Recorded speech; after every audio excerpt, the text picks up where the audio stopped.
शरद पवार यांना केंद्राकडून Z+ सुरक्षा देण्यात आली आहे। मात्र शरद पवार ही Z+ सुरक्षा नाकारण्याची शक्यता आहे। Z+ सुरक्षेमधील काही अटी पवारांना मान्य नाहीत अशी माहिती सूत्रांकडून मिळते। दरम्यान शरद पवारांनी सांगितलं की मी Z+ सुरक्षा नाकारतोय अशी माहिती नाना पटोले यांच्याकडून देण्यात आली आहे। तर शरद पवार सुरक्षा घेण्यास सहकार्य करतील अशी अपेक्षा आहे असं मंत्री शंभूराज देसाईंनी म्हटलंय।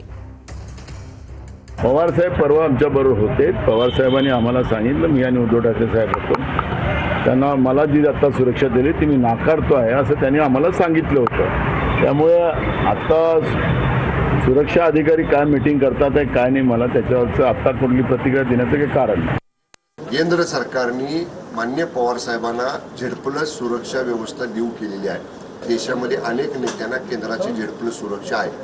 त्या Z+ सुरक्षेचे काही नियम आहेत।